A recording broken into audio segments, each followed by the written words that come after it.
E entonces, sempre se falou do tema este, de se hai que cambiar a hora, si sí, si non, pero a xente está loca. Porque hai xente que di que sí, que hai que cambiar, hai xente que di que non, hai xente que se non se cambia con que horario quedamos, co horario de inverno ou co horario de verao. Entonces, nós decidimos falar todo isto ca persona máis lista do mundo. Que é gallego. E é, ni máis ni menos que, Jorge Mira. ¿Qué tal? ¿Qué tal? Que tal, Jorge?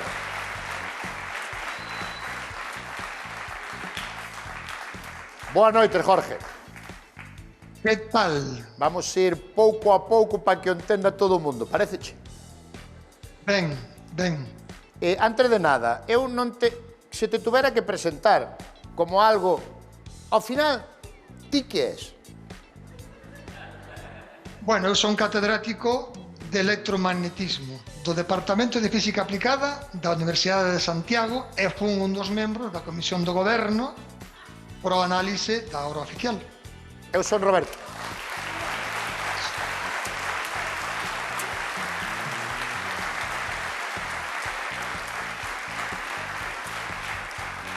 Vale, porque antes de que me des a túa opinión, sóname a min que houbo hai anos unha comisión a nivel nacional para decidir que se facía co cambio de hora. E creo que ti estabas nesa comisión onde había xente moi lista de toda España. E que se decidira? Efectivamente. A que conclusión chegarades naquela comisión? Chegamos á conclusión de que dado o, digamos, o contraste de opinións tan forte que había... Fálame normal, fálame normal, vale? No, a ver, que non nos levábamos ben de todo na comisión e opinábamos diferente ao Consejo de Ministros. Pero era de científicos, era de científicos todos? Había de todo. Había xente normal tamén, vale, vale.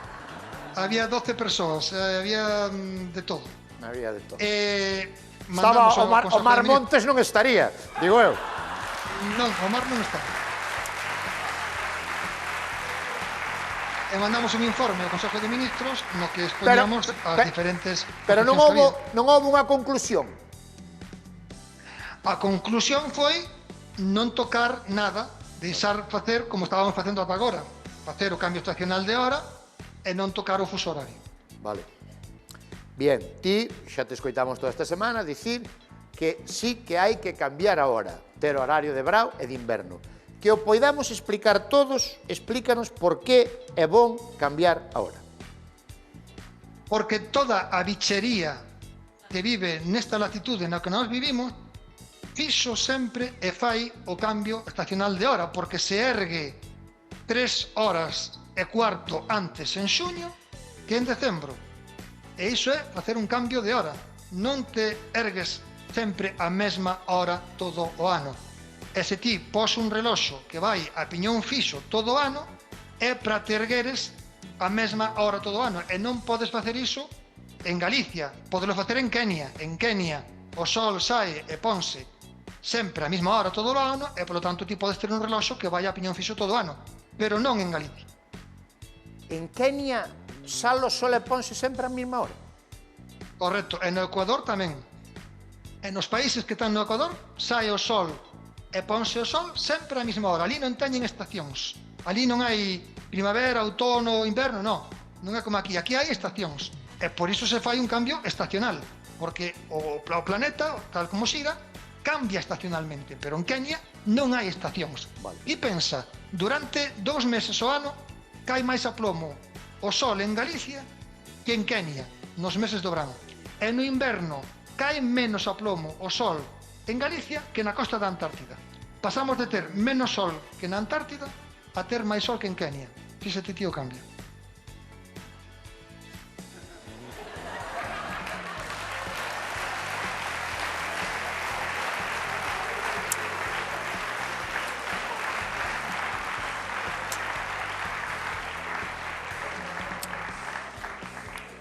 Bien. Jorge Mira, que sabe desto, di que hai que cambiar a hora, hai que ter un horario de verán e outro horario de inverno. Pero eu vouche fazer unha pequena putada porque teño unha persona que é máis lista que ti que nos vai dicir todo o contrario agora. Jorge sabe quen é? Dixémoslo, non? Este díxome ben, non? Unha persona que estudiou máis que ti, e máis que min, os dous xuntos, e que nos vai dicir todo o contrario, vale? Vai entrar agora aquí na pantalla. Vou meter un anuncio solo de 38 segundos, e á volta presento a esa persona que pensa completamente o contrario que ti. É unha persona moi conocida, moi famosa.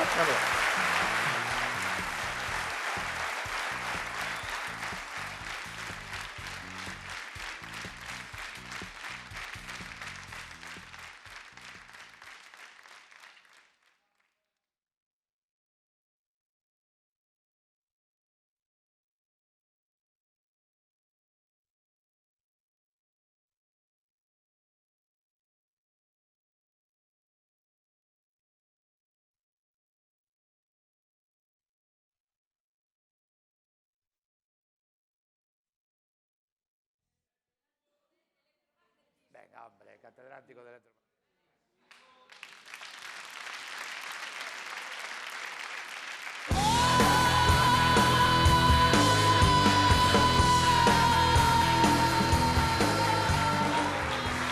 Bueno, seguimos en directo no Land Rover, ás 10:04 da noite. Estamos falando co catedrático de astrofísica, electromagnetismo.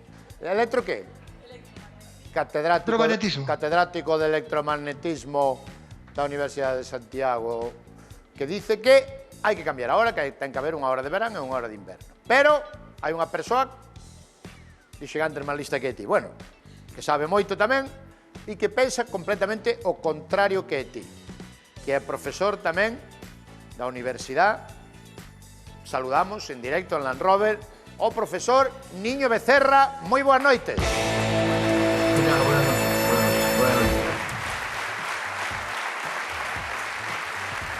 Moi boas noites, gracias por atendernos. Non sei se escoitou a explicación do profesor Jorge Mira, do profesor de electromagnetismo aplicado. Sí, la escuché, la oí.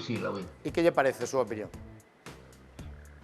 Bueno, es que bajo mi punto de vista, con respecto al horario, en España tenemos dos problemas, que no tienen nada que ver el uno con el otro.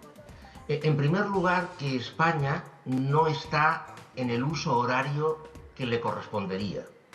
Es decir, España en 1901 adoptó el horario de Greenwich, de meridiano cero, que es el meridiano que pasa por Castellón, y así estuvo juntamente con Portugal, Reino Unido, etcétera, etcétera, hasta 1940. Entonces, en 1940, el gobierno del general Franco decidió cambiar del meridiano de Greenwich y adoptar el meridiano de Berlín, el horario del meridiano de Berlín, y eso significaba añadir una hora más. La consecuencia de este cambio, que no ha vuelto, no volvió atrás, es que, por ejemplo, ustedes en Galicia, en Vigo, en Pontevedra, en Santiago, tienen siempre una hora más que en Oporto, por ejemplo. Portugal, sí. Que debería ser lo mismo. Porque en Oporto, en todo Portugal. Bueno, este es un problema. Yo creo que España tendría que volver al horario del uso que le corresponde, que es el del meridiano cero. Que es o de Portugal, entonces. Vale, bien. ¿Perdón? O sea, tener el mismo horario que ten Portugal, una hora menos, digamos, ¿no? Sí, exacto. O sea, el horario del meridiano cero. Entonces, el segundo problema es el cambio de horario en verano, que en otoño, en octubre, se vuelve al horario de invierno. Esta decisión se tomó, si no recuerdo mal, en el año 73 para ahorrar energía. Fue aquella época terrible, que el precio del petróleo se multiplicó por 4, que había carencias energéticas, y se dijo que así se iba a ahorrar mucha energía. Es posible, de hecho es verdad que entonces se ahorró mucha energía porque la productividad de cada kilovatio de energía era muy baja. Hoy, sin embargo, la productividad de cada kilovatio de energía es muchísimo más alta. Y, por ejemplo, en España, de media, cada familia, con este cambio de hora de verano a invierno y al revés, solamente ahorra 4 euros. Entonces, la cantidad de problemas que este cambio de horario ocasiona, sobre todo a personas mayores y a niños, y algunos adultos intermedios también, pero sobre todo a personas mayores y a niños, de adaptación, realmente es muy importante. Vale, Jorge, entonces, Jorge, perdona, profesor. Jorge, ¿qué dixo? Bueno, primeiro, bueno, le voy a hablar en castellano. No es cierto que España hiciese un único cambio del uso horario. La hora oficial española se empezó a implantar en 1901 y en la Guerra Civil Española hubo una docena de cambios de uso horario, tanto en el bando republicano como en el bando nacional. España acabó en el año 40 en la hora UTC+1, como también hizo Francia y Bélgica y Holanda en 1945. Entonces eso fue un proceso de toma y daca de muchos saltos hasta quedarse ahí. Una vez que uno tiene una escala de medida y aprende la escala de medida, no tiene ningún problema. El telejornal de la TVG, por ejemplo, que empieza a las 21 horas, o el telediario de televisión española a las 21 horas, empieza a la misma hora que el de la RTP portuguesa porque es a las 20. Las 20 horas de Portugal son lo mismo que las 21 horas de España. No hay ningún problema con el número. El propio diseñador del sistema de usos dijo que da igual el número que se ponga para identificar el mismo hecho. Es como si yo uso una escala de temperatura para medir la temperatura en Celsius y en Fahrenheit. Son dos números distintos para expresar la misma cosa. Lo importante es que la población conozca esa escala. Los gallegos, y yo soy de la Costa da Morte, que es el extremo más occidental de la España peninsular, no tenemos ningún problema porque sabemos a qué hora tenemos que levantarnos, a qué hora tenemos que comer. Y de hecho, hay un estudio muy profundo de Eurostat que ha mirado los hábitos del ritmo horario a lo largo del día de los europeos y España no tiene ningún problema con su uso horario. Les recomiendo que busquen en internet. ¿Es nuestro uso horario un problema? Es un libro que coordiné yo y ahí tiene los datos. Cuanto a la cuestión del cambio estacional de hora, ciertamente la excusa fue energética, pero la propia sociedad española autogeneró su propia solución. Cuando la hora española se empezó a asentar en los años 50 y los años 60, que había horario de piñón fijo, la sociedad española autorreaccionó, creando horarios de invierno y horarios de verano para los comercios, para las iglesias, y era la respuesta de la sociedad española. Cuando se instauró el cambio estacional de hora de modo oficial, la sociedad española dejó de hacer esos microcambios de horarios, de comercios, de verano y de invierno, lo cual demuestra que absorbió perfectamente y la medida del cambio estacional de hora encaja. Hasta las Cortes de Cádiz, en 1811, como pequeño experimento sociológico, los diputados constituyentes que tenían reloj establecieron ellos mismos un cambio estacional de hora con un periodo de 1 hora de separación entre marzo y septiembre y entre septiembre y marzo, y que es prácticamente igual que el que tenemos ahora. Es decir, la propia sociedad española, en la latitud en la que está, autogenera ese cambio estacional de hora sin que nadie le diga nada. Entonces, esto es la razón del cambio estacional de hora, es adecuarse a que el ritmo del sol, como nos cambia, hacer que el reloj se nos adecue, porque si lo llevamos siempre constante, nos vamos a desfasar.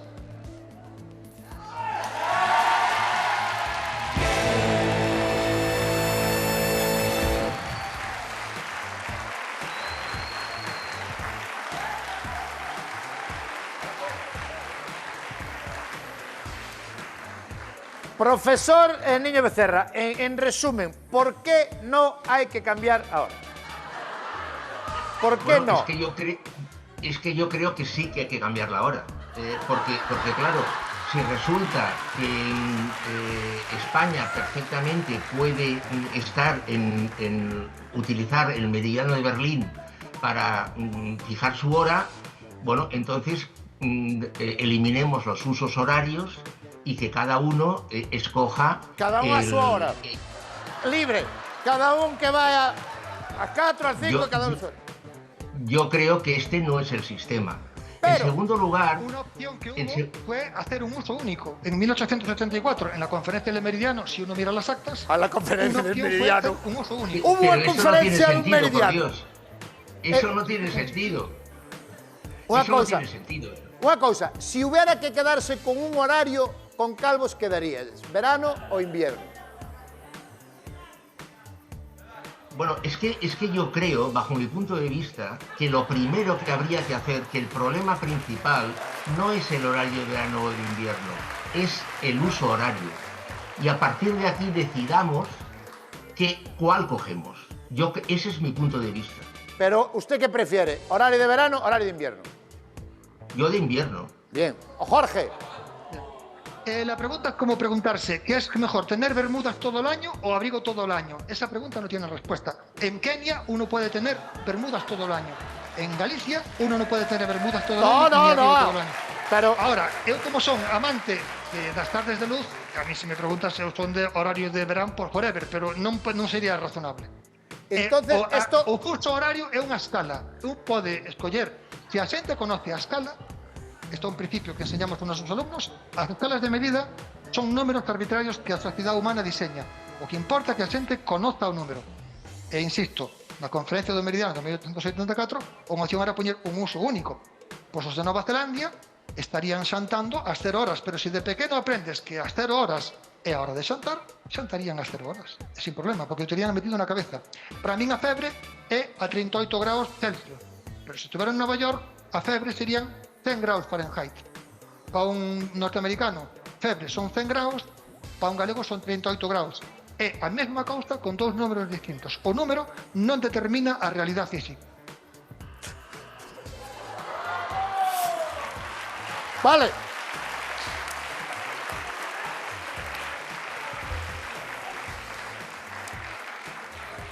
E agora sí, para acabar, unha opinión. Creedes que o goberno vai conseguir, pensades, fora da vosa opinión, que se vai conseguir que para o ano que ven non haya cambio de horario, profesor? Sí, seguro. ¿Vais a conseguir? Porque es un sentimiento que hay en Europa. Es decir, yo lo insisto, es que el cambio se tomó por una necesidad económica y esa necesidad económica ha desaparecido. Como tantas decisiones que se toman en la vida, se toman a nivel gubernamental por cuestiones económicas y esta necesidad no existe, por lo cual yo creo que va a desaparecer. Jorge, ¿crees que va a ir para adelante o no? La razón no es puramente económica, la razón es de alineamiento circadiano y los italianos empezaron a hacerlo por una cuestión psicológica, no por una cuestión económica. Espero que no. Portugal, de hecho, yo traje aquí a un foro que organicé en Galicia, en el Consejo de la Cultura Galega, a los responsables de la hora portuguesa, y Portugal tiene muy claro que no se debe eliminar la hora, porque Portugal, que lleva un siglo haciendo este tipo de cosas, ha probado de todo y ha encontrado en carne propia que no se debe andar jugando con estas cosas. Por lo menos el gobierno portugués, está ahí el señor Antonio Costa ahora de Gran Banda Más, espero que ponga un poco de tino. Y hay otros países que creo que tendrán que discutirlo. Yo espero que no le hagan caso, aunque todo es impredecible. Eu solo espero, profesores, que isto non entre no examen.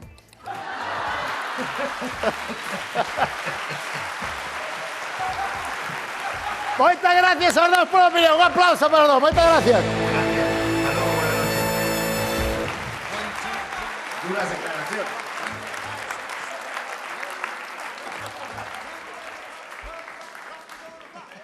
Mire que a min tamén me daba corte cortalos. Menuda chapa, cuidado. Que houve unha asamblea do Meridiano. Non sei, eu perdíme. Unha convención, hai unha conferencia do Meridiano. Quen quere vir? De Meridiano, Greenwich, todo outro. Ostra, resumindo, pa sábado ás 3 serán as 2. Esa é a medida.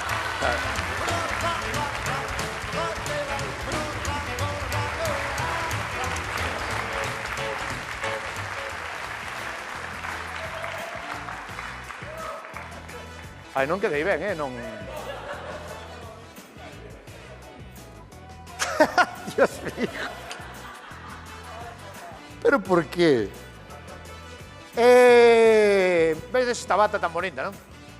É bonita, Estas son as batas que poñen as señoras, sobre todo, non? Hai, bueno, moita xente, pero sobre todo as señoras, jubilada, que non vai facer nada en todo o día, pero pona para que parezca que vai facer algo, non sei, pon a bata parece que vai facer algo. Porque, atención, están de moda as batas galegas, esta semana puxose de moda porque nun desfile en París, nun desfile de alta costura, aparecía isto, mira, Mira pa aí,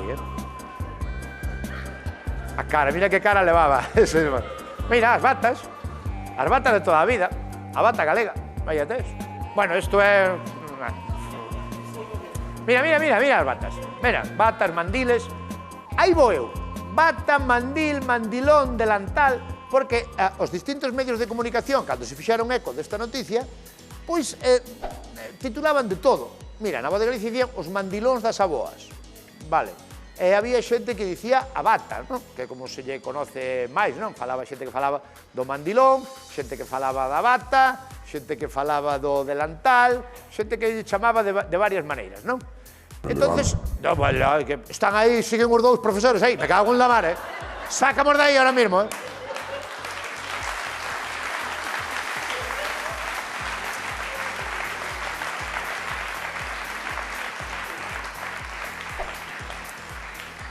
Aí está, mira, aí dicen delantal, na outra dicían bata, de todo, mandilón, mandil, de todo.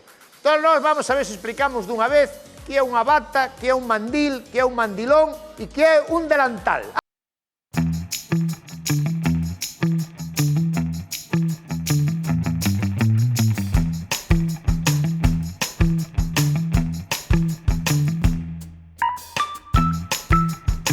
Adrián Castiñeira.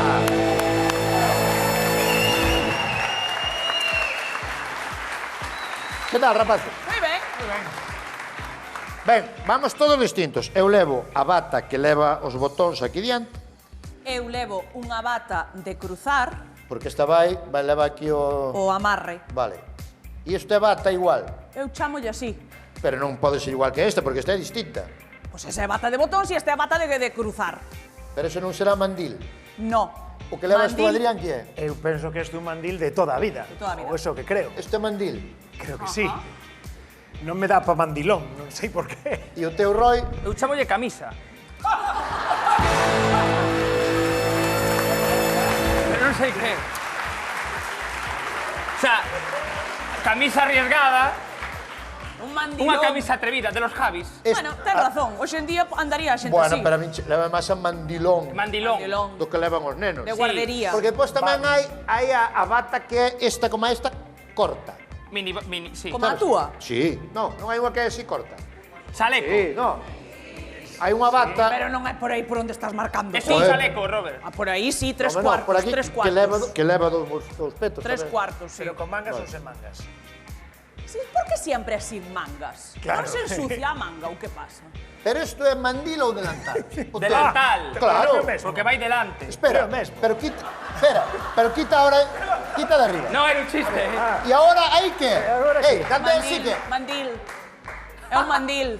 Agora é mandil. Ei, antes tamén era mandil. Esto é mandil. Dame, Delantal. dame un micrófono, por favor. Hai algunha costureira ou costureiro no público? Alguén que sepa algo desto? Ai, Hai unha señora por hai ali. un señor ali. Explícame máis resumido que os profesores. Que tal? Como te chamas? Pilar. Pilar. A ver, está claro que o que levo eu que é? É un mandilón de toda a vida. O meu, este? Sí, oh. O mejor. Eu chamolle así. Tú isto chamas de mandilón? Sí. Non, pero hai xente que chama bata. Bate ao que la beba. É o mandil. Esa é unha bata de colexo. Estou de acordo con ela. O que levas tú, Eva, é bata. Bata. Tú eres costureira. Sí. Pero moi fresca bata, non? Pero non fajo mandilóns. Pero tú chamas de mandilón a este. Eu chamolle mandilón a máis grembiule.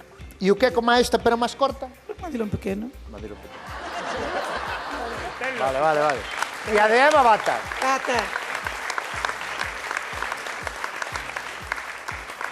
E a que leva Adrián, o que leva aquel que parece que é para fregar? É un mandil delantal en castellano. Delantal Ese é castellano. mandil en galego e castellano delantal. Pero é un mandil. O que Sí. leva Adrián é un mandil. É un mandil con peto. É un mandil. Para que non se babe. Vale, o que leva Roy, Mandilón O con que leva parches. Roy é unha bata de guardería, perdona, Roy. pero non é mandilón. É unha bata de guardería. Non ves que ten ali as cousiñas? Pero é moi grande para ser de guardería, non? Mandilón en galego é igual. Será pa o profe da Ah, un babi, guardería. din por aí. Tamén. O babi que é o babi? É O babi e o babirón. O babi. Un mandilón de guardería. O babi é de nenos, non? O babi é o dos nenos, o da Por guardería. eso. Ese o vive. Este É para o vídeo, O vive é o de chupar. Claro. Bueno, Pilar era. Pilar era. Sí. Pilar, o máis importante. Cambiamos a hora ou non cambiamos a hora? Non, ó. No. No, que eu E estou se na acostumbrada. cambiamos, tú con que horario te queres quedar? Co que temos. Co que temos agora, Que co non de sei Bravo. cal é. Bueno, da igual, gracias, Pilar.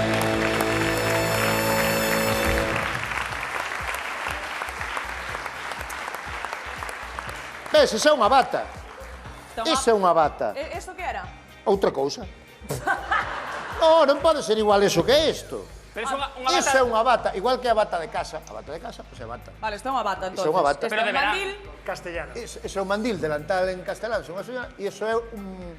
É un colexio. un Vale, babi, un babi. Vale, temos que ir ao sketch xa. Sí. Tedes que ir ao sketch. Veña, un aplauso para eles, vamos.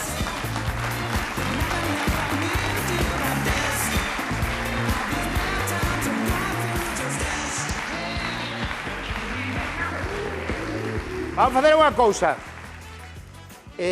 Chamademe a Jorge Miralles.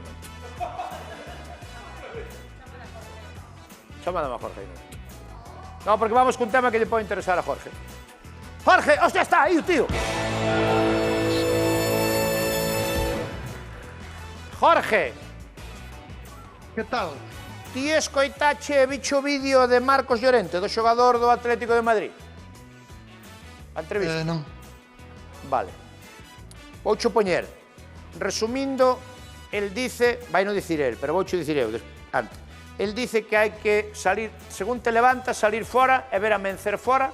Bueno, explícacho el, aténdelle aí, mira, mira. Me levanto a las 8 y me voy a la calle y espero a que amanezca. Ya me subo a la habitación y me preparo mi café. 2-3 cucharadas de mantequilla y ese es el café de mi día a día. Esta es la luz que tengo por toda la casa. Esta lámpara lo que hace es meter ese rojo y ese infrarrojo dentro de la habitación donde tengas encendida la lámpara.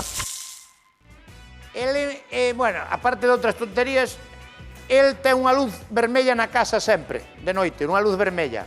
E depois, cando está fora, el leva unhas gafas amarelas sempre, por non sei que rollo da radiación.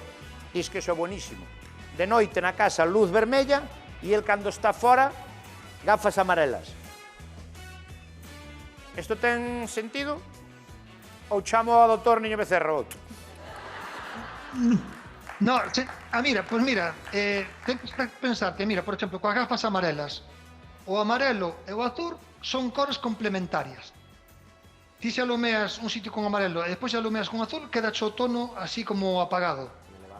E de feito, o amarelo mata o azul. Entón, o home ese, polo que eu entendo, que é bastante purista, ao meter unha gafa amarela, o que fai a gafa amarela é bloquear o azul. E o azul é, no espectro electromagnético, a cor que ten máis enerxía. Pero por que ten na casa a luz vermella de noite, toda esa luz vermella? Por qué?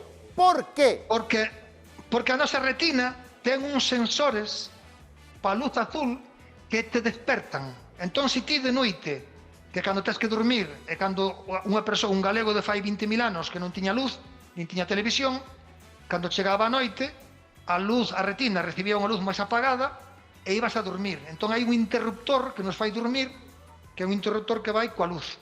Se ti de noite metes luz azul ou unha luz moi forte, o cerebro recibe a señal de que estás no mediodía e despertaste. Entón ese home quere dormir ben e, polo tanto, pon luz vermella, que é a luz que non é a propia do mediodía, unha luz apagada, como a que teríamos na lume nas cavernas, e con esa luz que non ten tanta cor azul, pois en teoría o cerebro predisponse para dormir. E claro, o que pasa é que o tipo ese de día, se leva gafas amarelas, vai quedar un pouco dormido, porque a gafa amarela de día non debería poñela, porque de día ti necesitas luz azul para estar desperto. Jorge, déitate.